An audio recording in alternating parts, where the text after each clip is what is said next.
কক্সবাজারের মহেশখালীতে দেশীয় আগ্নেয়াস্ত্র, তাজা গোলা ও ৬ রাউন্ড ফাঁকা গোলা জব্দ করেছে কোস্টগার্ড। বুধবার দুপুরে কোস্টগার্ড মিডিয়া কর্মকর্তা লেফটেন্যান্ট কমান্ডার সিয়ামুল হক এ তথ্য জানান। তিনি বলেন, গোপন সংবাদের ভিত্তিতে মহেশখালীর কুতুবজুম ইউনিয়নের ১ নম্বর ওয়ার্ডের পশ্চিম চরপাড়া এলাকায় অভিযান পরিচালনা করা হয়। অভিযানে তল্লাশি চালিয়ে পরিত্যক্ত অবস্থায় অভিনব কায়দায় জঙ্গলের ভেতর লুকায়িত অবস্থায় ৩টি দেশীয় আগ্নেয়াস্ত্র, ৫ রাউন্ড তাজা গোলা ও ৬ রাউন্ড ফাঁকা গোলা জব্দ করা হয়। সামাজিক যোগাযোগ মাধ্যমে অপপ্রচার চালানোর প্রতিবাদে চট্টগ্রামে সংবাদ সম্মেলন করেছেন ভুক্তভোগী মনিরুল ইসলাম নামে এক ব্যক্তি।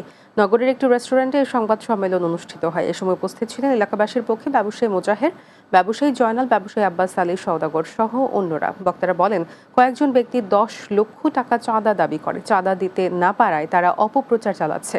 তাই এই সংবাদ সম্মেলনের মাধ্যমে প্রধান উপদেষ্টা এবং তথ্য ও সম্প্রচার উপদেষ্টার দৃষ্টি আকর্ষণ করেন তিনি। চট্টগ্রামের সন্দ্বীপের নির্মিত প্রাচীন জগন্নাথ দেবালয় মন্দিরের পাকা সড়কের উদ্বোধন করা হয়েছে। সকালে সন্দ্বীপ উপজেলার পশ্চিম সারিকাইত ইউনিয়নের ১ নম্বর ওয়ার্ডের সওদাগরহাট সংলগ্ন সড়কের উদ্বোধন করা হয়। আব্দুল মালিক লেদু চেয়ারম্যান স্মৃতি ফাউন্ডেশনের নির্বাহী পরিচালক মোহাম্মদ ইকবাল হায়দারের অর্থায়নে এই কাজ করা হয়েছে।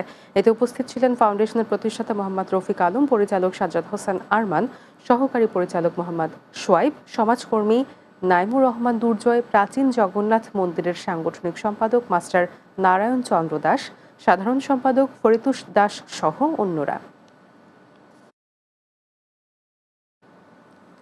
চট্টগ্রামের সাতকানিয়ায় নূরে হাবিব ওয়েলফেয়ার ফাউন্ডেশনের উদ্যোগে সহস্রাধিক পরিবারের মাঝে ইফতার সামগ্রী বিতরণ করা হয়েছে। বুধবার দুপুরে উপজেলার মাদারশা ইউনিয়নের বাবুনগর সরকারি প্রাথমিক বিদ্যালয়ের মাঠে এই ইফতার সামগ্রী বিতরণ করা হয়। অনুষ্ঠানে প্রধান অতিথি ছিলেন ধর্ম বিষয়ক উপদেষ্টা ডক্টর আফম খালিদ হোসেন। চট্টগ্রাম বিশ্ববিদ্যালয়ের আইন বিভাগের সহযোগী অধ্যাপক ও নূরে হাবিব ওয়েলফেয়ার ফাউন্ডেশনের চেয়ারম্যান সাইদ আহসান খালিদের সভাপতিত্বে বিশেষ অতিথি ছিলেন ধর্ম বিষয়ক মন্ত্রণালয়ের যুগ্ম সচিব সাদেক আহমদ, চট্টগ্রাম জেলা প্রশাসক ফরিদা খানম, পুলিশ সুপার মোহাম্মদ সাইফুল ইসলাম সান্তু সহ অন্যরা।